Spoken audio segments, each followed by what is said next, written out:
Morning student, this video is about class 5 subject EVS SST term 2 chapter number 3 the Tundra region Greenland. This is our lecture 2 summary lecture. First of all we are going to read about houses. हमारा houses का कुछ content रह गया था, so we are going to start with that. Ecomos live in a small house made of ice called the igloos. जो हमने पढ़ा था, जो मेन हैबिटेंट्स होते हैं ग्रीनलैंड के इकोमोस, वो कहाँ रहते हैं? स्मॉल हाउसेस में रहते हैं जो आइस से बने हुए होते हैं, जिन्हें इग्लू कहते हैं. It is a dome shaped structure having a low narrow opening. ये एक डोम शेप के हाउस होते हैं जो लो होते हैं, नीचे की तरफ बने होते हैं, और इनका जो हाउस का जो गेट होता है, जो ओपनिंग पार्ट होता है, वो बहुत नैरो होता है, बहुत छोटा होता है. Animal skin and fur are use to cover the floor. और एनिमल की स्किन और फर्स बिछाए जाते हैं कवर करने के लिए फ्लोर को. In summers they live in skin tents called topics. और समर्स में ये स्किन टेंट में रहते हैं जिन्हें टॉपिक्स बोलते हैं. देखिए ये पिक्चर है इग्लू की, and this is the picture of topics. Igloos are hardly seen now as Inuits lead a settled life, building permanent houses near the sea coast. आजकल इग्लूज और टॉपिक्स दोनों ही मिलने बहुत रेयर हो चुके हैं, क्योंकि आजकल वहाँ पर परमानेंट हाउसेस बनाए जाते हैं near the sea coast. Clothing. अब हम क्लोथिंग के बारे में पढ़ेंगे. The clothes are made from the skin of seal, reindeer and walls. Ecomos wear waterproof shoes made of from seal skin.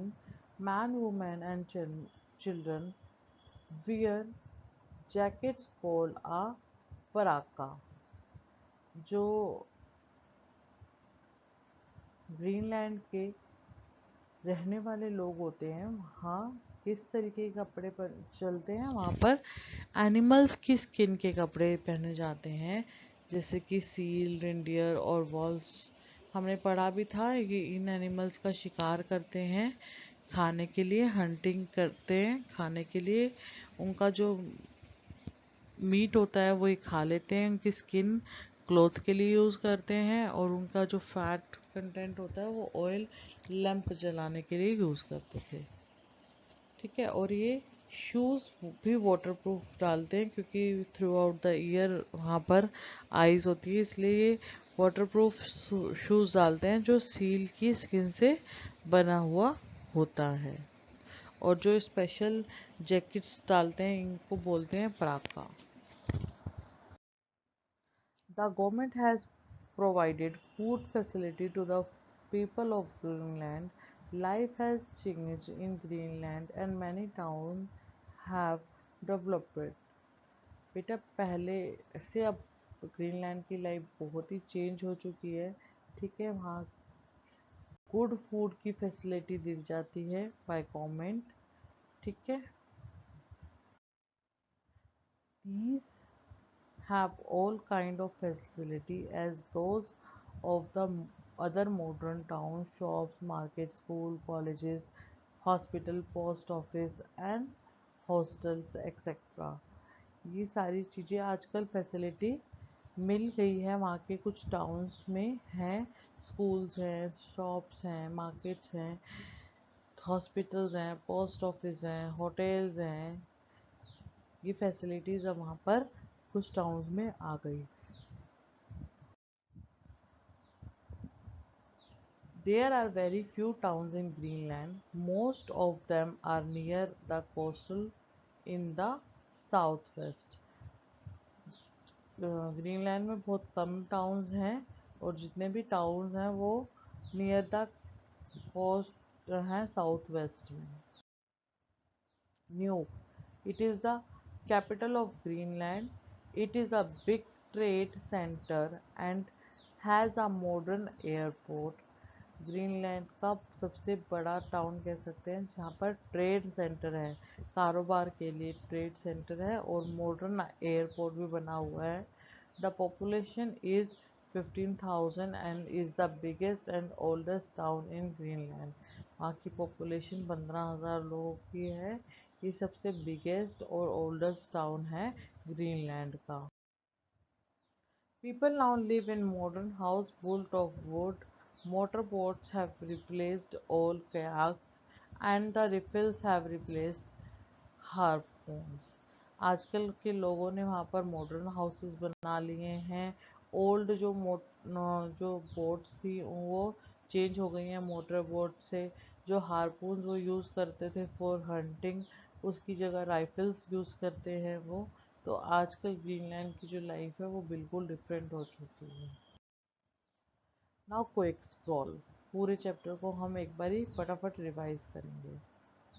Greenland lies in the tundra region. It is only 650 km from the North Pole. Greenland tundra region में आता है जो कि north pole से बस 650 kilometre दूर है. The climate of Greenland is icy and cold.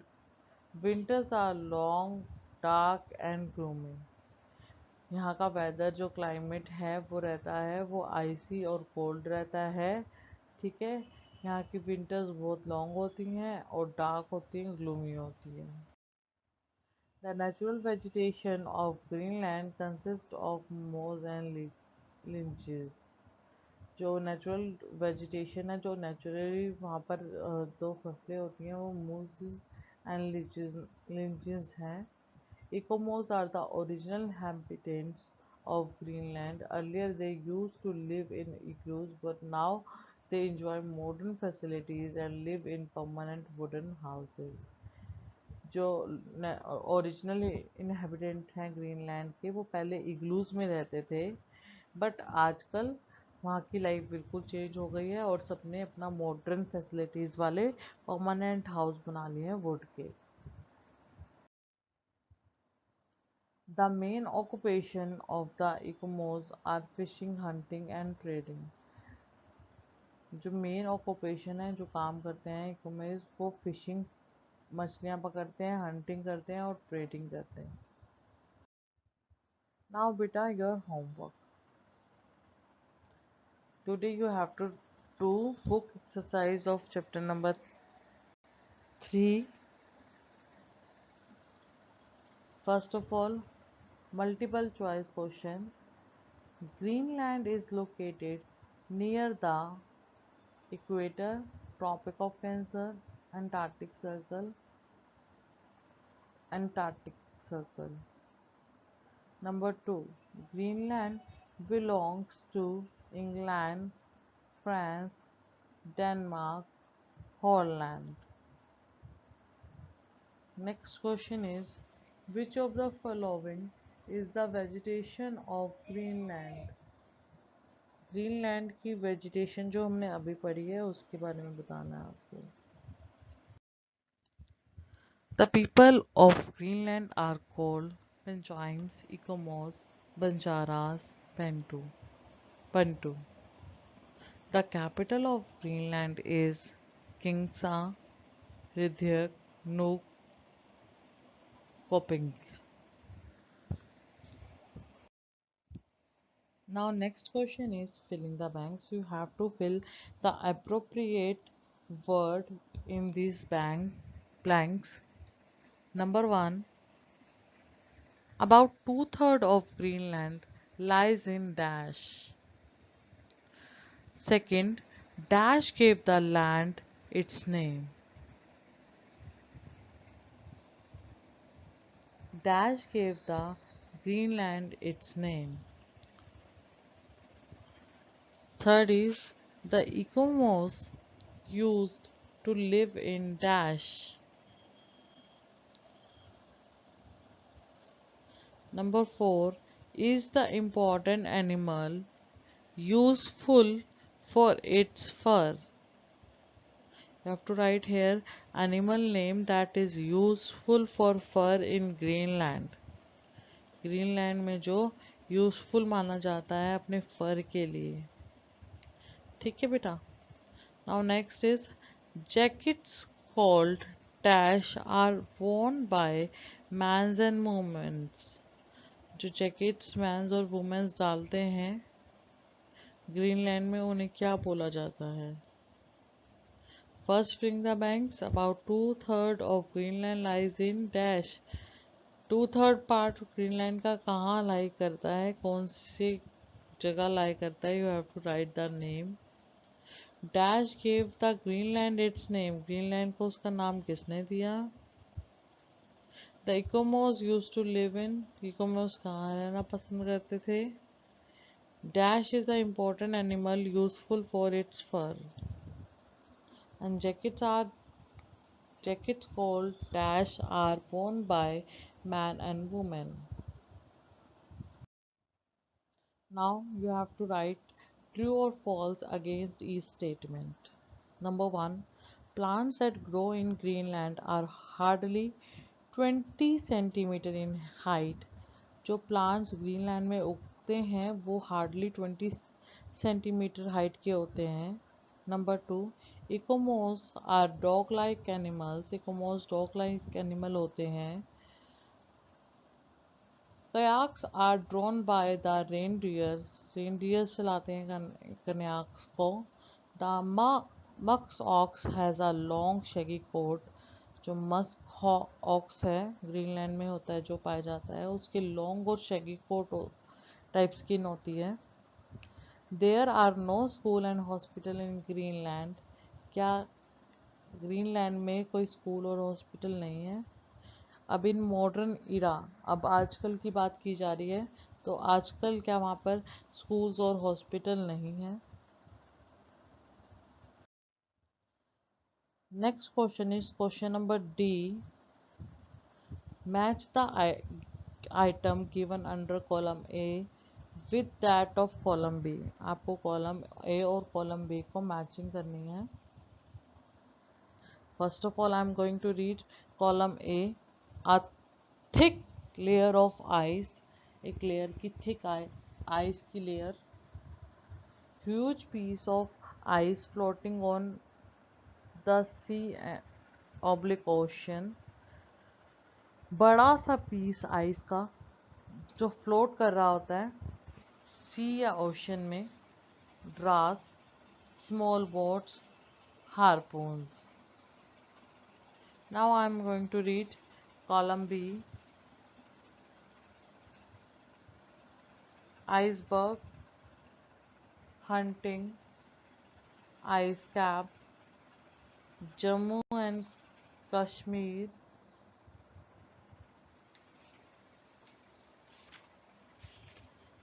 kayak.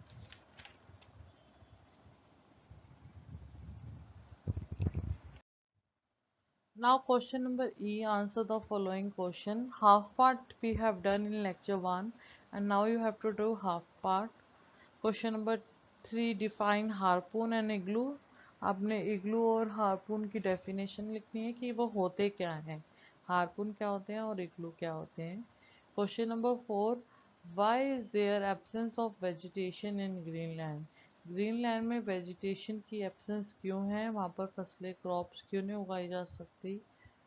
Next is number 5, how do animals survive in the severe cold winters. कैसे वहाँ के एनिमल्स सर्वाइव करते हैं इतनी ज़्यादा ठंड में। ठीक है बेटा, you have to do these question answers in your homework.